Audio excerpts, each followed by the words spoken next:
అక్షరాలు చెప్తున్నాను వాస్తవం. ఇండిపెండెంట్ గా ఉంటే అది పరిస్థితి.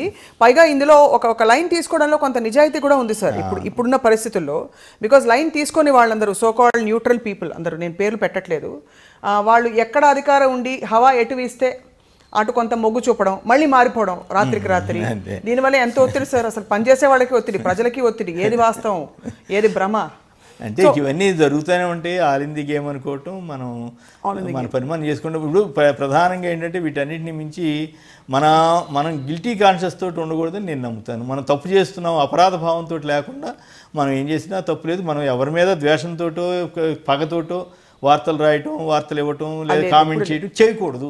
ఒకవేళ ఇప్పుడన్నా ఒకసారి after all we're also human beings ఎప్పుడైనా పొరపాటు జరిగితే అది మనం చేసి ఉండొచ్చేమో, చేస్తే అది తప్పే అవుతుంది. నేను చేసిన తప్పే, ఇంకోటి చేసినా తప్పే. అయితే ఏంటంటే యాక్చువల్గా ఇప్పుడు ఎన్టీవీలో జరిగిన దానికి కారణం నేను రాసింది వాస్తవమే. అది రాజకీయంగా ఇన్సిడెంట్ ఒకటి, తర్వాత జరిగిన మరికొన్ని డిస్కషన్స్ లో మీరు నేరుగా ప్రశ్నించడం, కొన్ని పాలసీ మ్యాటర్స్ కానీ అవి నిజానికి నాకు ఆశ్చర్యం వేస్తుంది. ఇప్పుడు ఉదాహరణకి మన రాజధాని ఏరియా ఉంది. రాజధాని ఏరియాలో అన్ని వేల ఎకరాలు ఎందుకు తీసుకుంటున్నారు అనేది అవసరమా కాదనే చర్చ ఉంది. నేను కూడా అన్ని వేల ఎకరాలు తీసుకోకుండా 5,000 ఎకరాలు తీసుకుని మొత్తం అవసరమైన ఇన్ఫ్రాస్ట్రక్చర్ బిల్డప్ చేసుకుంటే ఈ పాటికి రెడీ అవడానికి దగ్గరికి వెళ్ళి ఉండేది.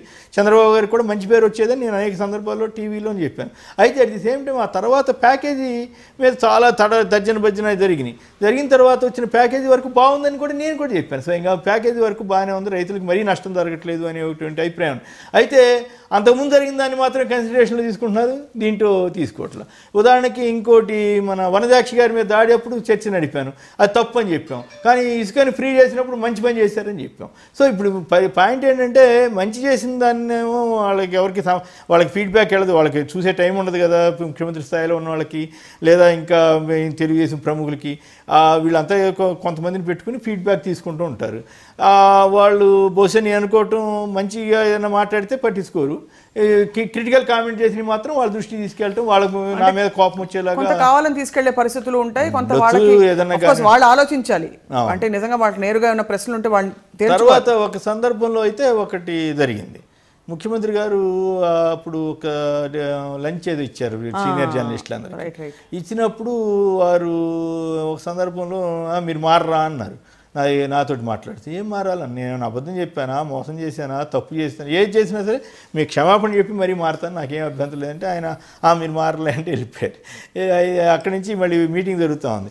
మీటింగ్ జరుగుతూ ఉంటే అప్పుడు గబాలను ఆయన ఒక సందర్భంలో ఎన్టీవీ సాక్షి అని ఏదో క్రిటికల్గా కొంచెం ఇబ్బందికరంగా మాట్లాడిపోతే, నేను ఎన్టీవీ చీఫ్ ఎడిటర్ హోదాలో ఉన్న వ్యక్తిని I should keep the organisation respectfully కదా, దాన్ని కాపాడాలి, దాని రెస్పెక్ట్ కాపాడాలనే ఉద్దేశంతో నేను ఐ అపోజిట్ చంద్రబాబు గారిని అందరి ముందే అడిగాను, అది మీరు చీఫ్ మినిస్టర్ కదండి, ఇప్పుడు అట్లా మాట్లాడకూడదు, మేము ఎన్టీవీ పలానా తప్పు చేసిందని చెప్పండి, నేను readily oblige that and apologise కూడా చేస్తాను, అట్లా కాకుండా కొన్ని టీవీలు భయం చేస్తుందని చెప్పి అందరినీ భయం చేయమంటాం కరెక్ట్ కాదని.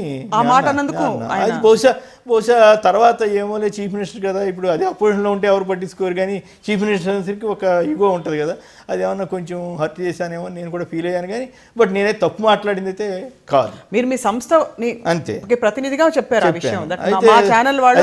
ఏంటంటే ఎన్టీవీ గౌరవాన్ని నేను కాపాడడానికి ప్రయత్నం చేశాను, కానీ సరే నా గౌరవం సంగతి కొంత ఇబ్బంది వచ్చింది. నేను ఆత్మగౌరవాన్ని వదులుకోవడానికి ఇష్టపడలేక నేను బయటకు వచ్చేసాను.